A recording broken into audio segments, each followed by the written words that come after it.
નમસ્તે વિદ્યાર્થી મિત્રો, સ્વાગત છે તમારું અમારી YouTube ચેનલમાં। તો મિત્રો, આજના વિડીયોની અંદર આપણે એ માહિતી મેળવવાની છે કે જે વિદ્યાર્થીઓ ડિજિટલ ગુજરાત સ્કોલરશિપનું અરજી ફોર્મ ભર્યું હોય અને હજુ સુધી પોતાની સ્કોલરશિપ ના આવી હોય તો તેવા તમામ વિદ્યાર્થીએ પોતાના સ્કોલરશિપના ફોર્મનું સ્ટેટસ ચેક કરી દેવાનું રહેશે।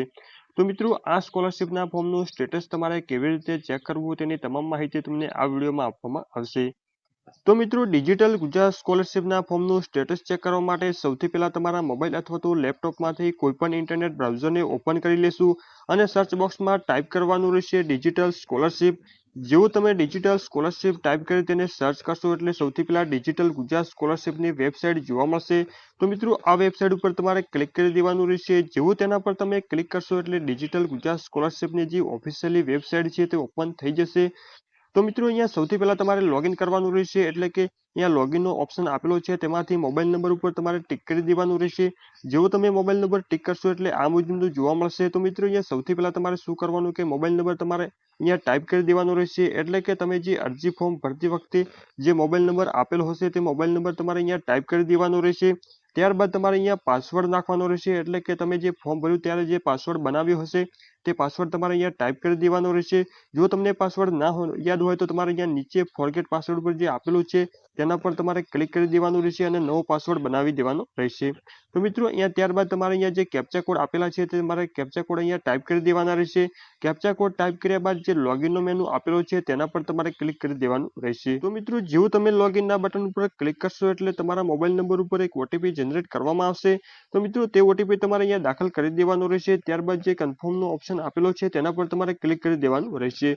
તો મિત્રો, જેવું તેના પર તમે ક્લિક કરશો એટલે આ મુજબનું પેજ જોવા મળશે। તો મિત્રો, અહીંયા સૌથી પહેલા તમારે થ્રી ડોટ જે આપેલું છે તેના પર તમારે ક્લિક કરી દેવાનું રહેશે। ત્યારબાદ જે સર્વિસનો મેનુ આપેલો છે તેના પર તમારે ક્લિક કરી દેવાનું રહેશે। ત્યારબાદ જે સ્કોલરશિપના સર્વિસનો મેનુ આપેલો છે તેના પર તમારે ક્લિક કરી દેવાનું રહેશે। તો મિત્રો, જેવું તેના પર તમે ક્લિક કરશો એટલે આ મુજબનું પેજ જોવા મળશે। તો મિત્રો, અહીંયા થોડા તમારે નીચે જવાનું રહેશે અને મિત્રો, સ્કોલરશિપ સર્વિસનો મેનુ આપેલો છે તેમાંથી તમારે સિલેક્ટ કરવાનું રહેશે, એટલે કે તમારે કયા વર્ષની સ્કોલરશિપનું ફોર્મનું સ્ટેટસ ચેક કરવું છે। જો તમારે ગયા વર્ષની સ્કોલરશિપના ફોર્મનું સ્ટેટસ ચેક કરવું હોય તો તમારે 2024-25ને પસંદ કરવાનું રહેશે અને જો તેના ગયા વર્ષનું સ્કોલરશિપનું ફોર્મનું સ્ટેટસ તમારે ચેક કરવું હોય તો તમારે 2023-24ને પસંદ કરવાનું રહેશે। તો મિત્રો, ત્યારબાદ તમારે જે શોનું બટન આપેલું છે, એટલે કે જે શો લખેલું છે તેના પર તમારે ક્લિક કરી દેવાનું રહેશે। જેવું તેના પર તમે ક્લિક કરશો એટલે તમારા સ્કોલરશિપના ફોર્મનું સ્ટેટસ તમને જોવા મળશે।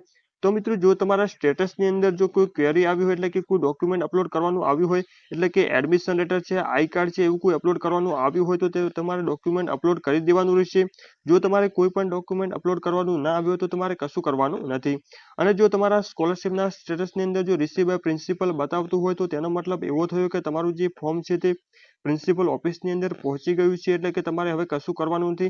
જો તમે જમા ના કરાવી હોય તો તમારે જમા કરાવી દેવાનું રહેશે। અને મિત્રો, જો તમારા સ્ટેટસની અંદર એપ્રુવડ બાય ઓથોરિટી લખેલું બતાવતું હોય તો તેનો મતલબ એવો થયો કે તમારું જે ફોર્મ છે તે ઓથોરિટી દ્વારા મંજૂર થયેલું છે, એટલે કે તમારી સ્કોલરશિપ ટૂંક જ સમયમાં આવી જશે।